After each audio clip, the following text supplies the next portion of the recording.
बच्चों, आज के इस हिंदी के वीडियो में पाठ 18 टोपी इसकी पुनरावृत्ति की जाएगी। पाठ में आए कठिन शब्दों का अर्थ बताया जाएगा और उपसर्ग प्रत्यय युक्त शब्दों के बारे में बताया जाएगा और पाठ की व्याख्या की जाएगी। तो शुरू करते हैं पाठ टोपी। और इसमें किस तरह से एक गौरैया और गौरा, गवरा और गौरैया के द्वारा जो है इन लोगों के जीवन के बारे में ये किस तरह से अपना काम करते हैं और क्या सोचते हैं, इसके बारे में बताया गया है। शुरू करते हैं हम लोग ये पाठ टोपी। एक थी गवरैया और एक था गवरा, यानी कि नर गौरैया और मादा गौरैया। तो ये दोनों एक दूजे के परम संगी थे। जहाँ जाते, जब भी जाते साथ ही जाते, साथ हंसते, साथ ही रोते, एक साथ खाते पीते, एक साथ सोते। भिनसार होते ही, भिनसार यानी कि प्रातः, भिनसार जैसे ही सूर्य निकलने वाला हो, थोड़ी सी भी रोशनी आए, भिनसार यानी कि प्रातः। सुबह भिनसार होते ही खोते से निकल पड़ते। खोता यानी कि अपने घोंसले से, खोते से निकल पड़ते दाना चुगने और झुटपुटा होते ही खोते में आ घुसते। थकान मिटाते और सारे दिन के देखे सुने में हिस्सेदारी बटाते। देखे सुने में अर्थात जो कुछ भी उस दिन वो देखे रहते हैं, सुने रहते हैं और उसके बारे में वो सब आपस में चर्चा करते थे। एक शाम गवरैया बोली कि आदमी को देखते हो कैसे रंग बिरंगे कपड़े पहनते हैं, कितना फबता है उन पर कपड़ा। खाक फबता है, गवरा तपाक से बोला। खाक फबता है कहने का मतलब है कि बहुत अच्छा लगता है क्या? तो कपड़ा पहन लेने के बाद तो आदमी और बदसूरत लगने लगता है आज लट जीरा चुग गए हो। गवरैया बोल पड़ी। और कपड़े पहन लेने के बाद आदमी की कुदरती खूबसूरती ढक जो जाती है। गवरा बोला, अब तो ही सोच, अभी तो तेरी सुघड़ काया का एक एक कटाव मेरे सामने है। रोवे रोवे की रंगत मेरी आंखों में चमक रही है। अब अगर तो मानुस की तरह खुद को सरापा ढक ले तो तेरी सारी खूबसूरती ओझल हो जाएगी कि नहीं? कपड़े केवल अच्छा लगने के लिए नहीं, गवरैया बोली, मौसम की मार से बचने के लिए भी पहनता है आदमी। और फिर वो कहती है कि वो कहता है कि तू समझती नहीं। गवरा हंस कर बोला, कपड़े पहन पहन कर जाड़ा गर्मी बरसात सहने की उसकी सकत भी जाती रही है। सकत मतलब शक्ति। सकत यहाँ पे शक्ति को कहा गया है, सहन शक्ति, जाड़ा गर्मी बरसात आदि को सहने की जो शक्ति होती है, क्षमता होती है, वो भी उसकी जाती रहती है। और इस कपड़े में बड़ा लफड़ा भी है। कपड़ा पहनते ही पहनने वाले की औकात पता चल जाती है। आदमी आदमी की हैसियत में भेद पैदा हो जाता है। फिर भी आदमी कपड़ा पहनने से बाज नहीं आता। गवरैया बोली, नित नए नए लिबास सिलवाता रहता है। यह नीरा पोंगापन है। पूरा पोंगापन है यानी कि पागलपन है। और गवरा बोला, आदमी तो लिबास से फ़कत लाज ही नहीं ढकता, हाथ पैर जो चलने फिरने काम करने के वास्ते हैं उन्हें भी दस्ताने और मोजे से ढक लेता है। सिर पर लटे हैं उन्हें भी टोपी से ढक लेता है, अपने तो नंगे ही भले। अब वो कहता है कि ये जो है केवल आदमी लिबास से अपनी लाज ही नहीं ढकता, बल्कि हाथ पैर सिर सबको जो है वो टोपी मोजे और दस्ताने से ढक लेता है। और जो सिर पर बाल हैं उसको भी टोपी से ढक लेता है। उनके सिर पर टोपी कितनी अच्छी लगती है। गवरैया बोली, मेरा भी मन टोपी पहनने का करता है। टोपी तो पाएगी कहाँ से? गवरा बोला, टोपी तो आदमियों का राजा पहनता है, जानती है? एक टोपी के लिए कितनों का टाट उलट जाता है। जरा सी चूक हुई नहीं कि टोपी उछलते देर नहीं लगती। अपनी टोपी सलामत रहे इसी फिक्र में कितनों को टोपी पहनानी पड़ती है। कहने का भाव ये है कि लोग अपनी इज्जत बचाने के लिए जो है इस तरह का काम करते हैं और दूसरों को टोपी पहनाते हैं, यानी कि दूसरों को जो है बेवकूफ़ बनाकर, दूसरों से कर्ज लेकर, दूसरों की सहायता से अपना जो है काम चलाते हैं। मेरी मान तो तू इस चक्कर में पड़ ही मत। और वो गवरैया को कहता है कि तुम इस चक्कर में मत पड़ो टोपी के। और जब गवरा था तनिक समझदार, इसलिए शक्की, और इसलिए वो शक्की था यानी कि शक करने वाला। जबकि गवरैया थी ज़िद्दी और धुन की पक्की, यानी कि वो जब उसे कोई चीज़ ठान लेती थी तो उसे वो पूरा ही करती थी। ठान लिया सो ठान लिया, उसको ही जीवन का लक्ष्य मान लिया।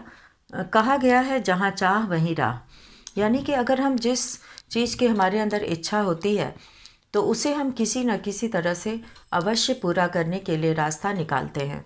तो इसीलिए कहा गया है जहाँ चाह वहाँ राह। मामूल के मुताबिक अगले दिन दोनों घूरे पर चुगने निकले, यानी कि जब वो सोचते हैं अगले दिन उसको ये काम करना है, तो वो घूरे पर जब वो दाना चुगने जाते हैं तो चुगते चुगते उसे रुई का एक फाहा मिला। चुगते चुगते उसे रुई का एक फाहा मिला। मिल गया, मिल गया, मिल गया। और गवरैया मारी खुशी के घूरे पर लौटने लगी। घूरे यानी कि कूड़े को, यहाँ पे घूरे कहा गया है कूड़े को, कूड़े को, जहाँ की वो दाना चुग रही थी। और वो वहाँ पर रटने लगती है, मिल गया, मिल गया, मिल गया। और अब जो है गवरैया मारी खुशी के घूरे पर लौटने लगी। और फिर आगे क्या होता है कि अरे क्या मिल गया? गवरे ने चिढ़ा कर पूछा, यानी कि बड़ा मुस्कुराते हुए पूछा कि क्या मिल गया? मिल गया, मिल गया, टोपी का जुगाड़ मिल गया। गवरैया ने गवरे के सामने रुई का फाहा रख दिया। धर दिया मतलब रख दिया, धर दिया, धर दिया का अर्थ है रख दिया। तो वो जो है गवरैया ने गवरे के सामने रुई का फाहा धर दिया, रख दी। जैसे तेरे जैसा ही एक बावरा और था, गवरा बोला कि तुम्हारे जैसा ही एक बावरा और था। गवरा बोला रास्ता चलते चलते उसे अचानक एक दिन पड़ा हुआ चाबुक मिल गया। चाबुक था बड़ा उम्दा, उम्दा मतलब बहुत ही अच्छा, उम्दा, अच्छा। चाबुक जो है वो बहुत ही उम्दा था, बहुत ही बढ़िया था और लचकदार था। किसी घुड़सवार के हाथ से छूटकर गिर गया होगा। चाबुक हाथ लगते ही वह बावरा चीखने लगा। चाबुक तो मिल गया, बाकी बचा 3 घोड़ा लगाम जीन। अब ये तीनों तो रास्ते में पड़े मिलने से रहे। सब काम धंधा छोड़कर वह बावरा ताउम्र यह रटता रहा, बाकी बचा 3 घोड़ा लगाम जीन। गवरा उसे समझाते हुए बोला कि इस रुई के फाहे से टोपी तक का सफ़र तुझे कुछ अता पता है कि टोपी बनाने तक क्या क्या करना पड़ेगा, कैसे ये टोपी बनेगी? बस देखते जाओ अब कैसे बनती है टोपी। गवरैया रुई का फाहा लिए एक धुनिया के पास चली गई और बड़े मनुहार से बोली, यानी कि उसको मनाते हुए बोली कि धुनिया भैया, धुनिया भैया, इस रुई के फाहे को धुन दो।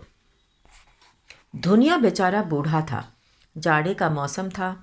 उसके तन पर वर्षों पुरानी तार तार हो चुकी एक मिर्जई पड़ी हुई थी और वह कांपते हुए बोला, तू जाती है कि नहीं? देखती नहीं, अभी मुझे राजा जी के लिए रजाई बनानी है। एक तो यहाँ का राजा ऐसा है जो चाम का दाम चलाता है, ऊपर से तू आ गई फोकट की रुई धुनवाने। अब वो सोचता है कि ये तो कुछ देगी नहीं और ये मुफ्त में रुई धुनवाएगी, और इसीलिए जो है वो कहता है कि एक तो राजा यहाँ का चाम का दाम, यानी कि कुछ इन लोग को लाभ नहीं मिलता है। जितना वो खर्च होता है उतना ही जो है वो उससे भी कम उसे मिलता है। तो यहाँ पे जो है वो कहता है मनुहार का अर्थ होता है मनाना, मनाते हुए। और वो कहता है कि ऊपर से तू आ गई फोकट की रुई धुलवाने। फोकट यहाँ पे कहा गया है मूल्य रहित, मुफ्त। फोकट मतलब मुफ्त में।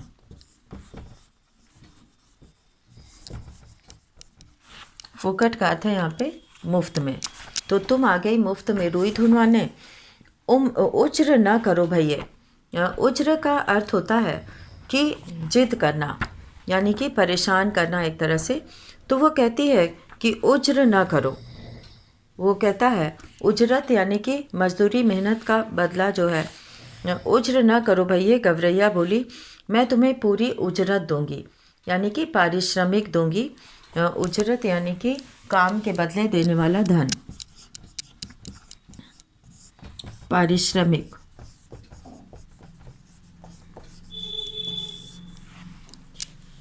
तो वो कहती है कि मैं तुम्हें इसका पूरा दाम दूंगी।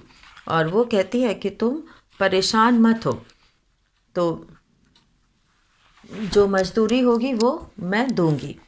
तो उज्र न करो भैया। गवरैया बोली, मैं तुम्हें पूरी उजरत दूंगी और इसे धुन दो भैया। आधा तू ले ले, आधा मैं ले लूँगी।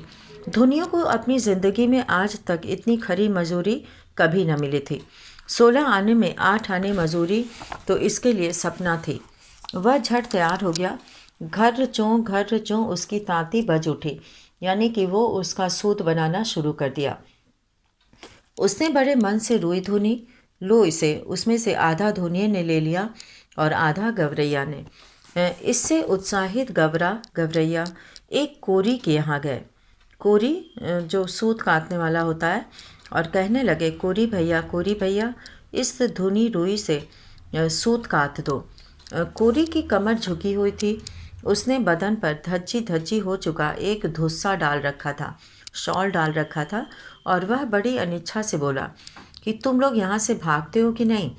देखते नहीं अभी मुझे राजा जी के अचकन के लिए सूत काटने हैं।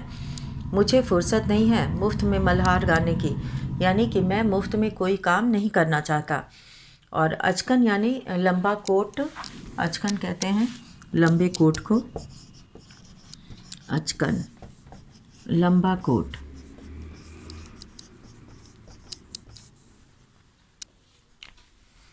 तो वो कहता है कि मुझे अचकन के लिए सूत काटते हैं, मुझे फुर्सत नहीं है मुफ्त में मल्हार गाने की, यानी कि मैं मुफ्त में कोई काम नहीं कर सकता। भैया इस मुल्क में सब काम क्या राजा जी के लिए ही होता है? गवरैया अचरज से बोली। तू किस मुल्क से आई है? कोरी ने उसे भर आँख देखा। जानती नहीं यहाँ का चलन? खट मरे बरधा, बैठा खाए तुरंग। और यहाँ सब काम राजा जी के नाम पर और राजा जी के लिए ही होता है। राजा जी के लघुए भगवे भी तो बहुत हैं, इसी में उनका भी काम होता है। तो यानी कि राजा के जो उनके मुख्य आदमी हैं, उनका भी काम यही लोग करते हैं। तो यहाँ पे घट मरे बरधा, बैठा खाए तुरंग, ऐसा इसलिए कहा गया है कि मजदूरी कोई करे और मज़ा कोई ले। तो राजा जी के लघुए भगवे यानी कि उसके जो आदमी हैं वे भी तो बहुत सारे हैं, और इसी में उनका भी काम होता है। तो मुकरो मत भैया, वो कहती है कि मुकरो मत भैया, हम तुम्हें माकूल मुआवजा देंगे। मुआवजा यानी मजदूरी। और लघुए भगवे कहते हैं राजा के साथ चलने वाले, पीछे चलने वाले। और वो कहती है कि मुकरो मत भैया, हम तुम्हें माकूल मुआवजा देंगे। गवरैया बोल पड़ी, इसे काट दो। आधा तुम ले लो, आधा मैं ले लूँगी। कोरी भी तैयार हो गया। इतनी वाजिब मजूरी पर काम न करना मूर्खता होगी। तो वो कहता है कि इतनी सही, वाजिब मतलब सही।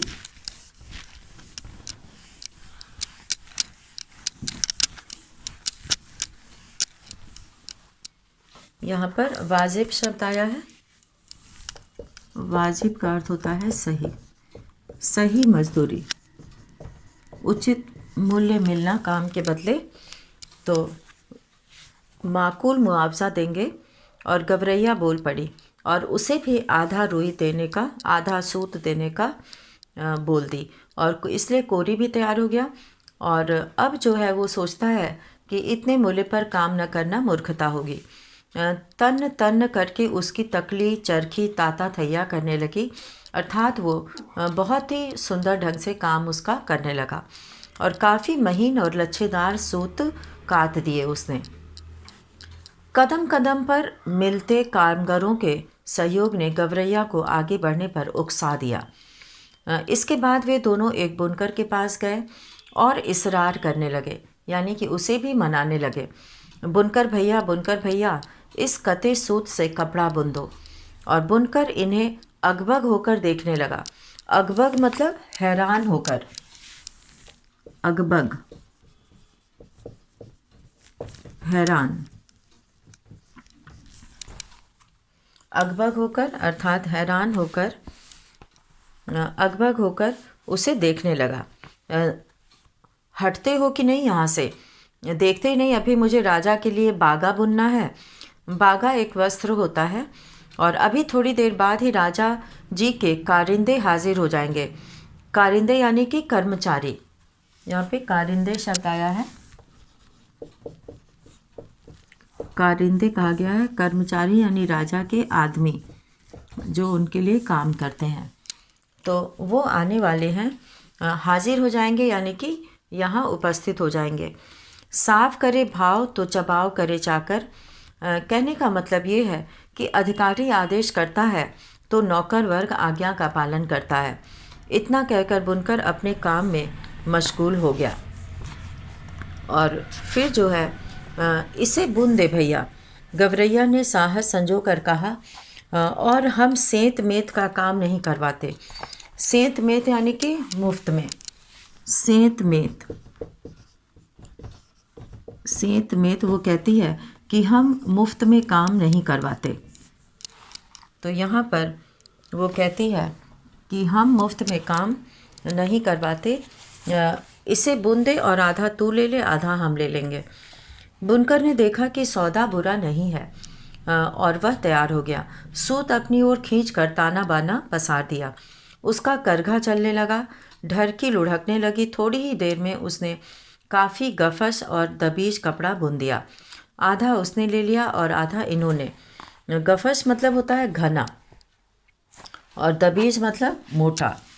गफस, गफस मतलब घना और दबीज, दबीज मतलब मोटा, मोटा और घना उसने कपड़ा बुन दिया। आधा उसने ले लिया और आधा इन्होंने। गवरैया ने 3/4 मंजिल मार ली थी। कपड़ा लिए दिए वह एक दर्जी के पास जा पहुंची। दर्जी भैया, इसकी टोपी सिल दो। खिसकती हो कि नहीं यहाँ से, दर्जी रोष से बोला। देखते नहीं राजा की 7वीं रानी से 9 बेटियों के बाद 10वां बेटा पैदा हुआ है। अब उस 10 रतन के लिए मुझे ढेरों झब्बे सिलने हैं। झब्बे यानी बच्चों के कपड़े जो होते हैं। दर्जी ने माथे का पसीना पोंछते हुए ठंडी आह भरी, कुछ देना न लेना भर माथे पसीना, यानी कि कुछ मिलना भी नहीं है और थकना इतना है।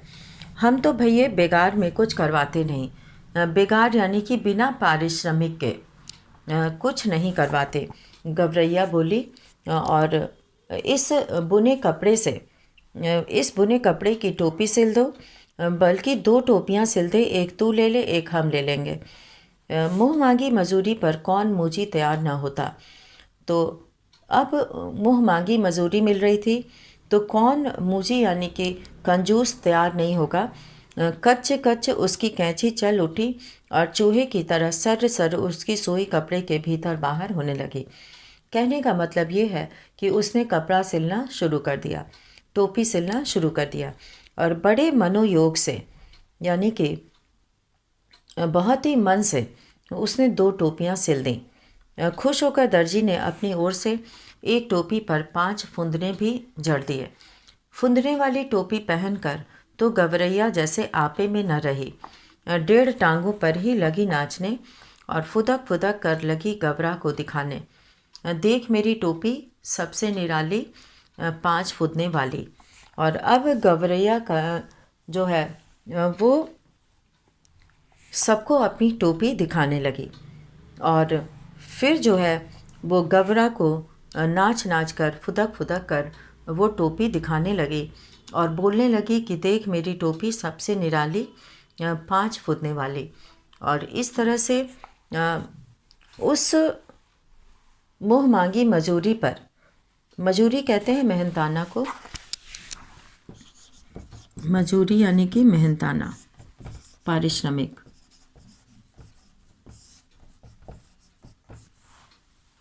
जो पैसा काम के बदले दिया जाता है।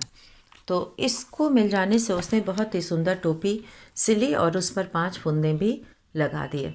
तो आज के इस वीडियो में हम लोग इतना ही करेंगे और इस पाठ का शेष भाग हम लोग अगले वीडियो में करेंगे। धन्यवाद।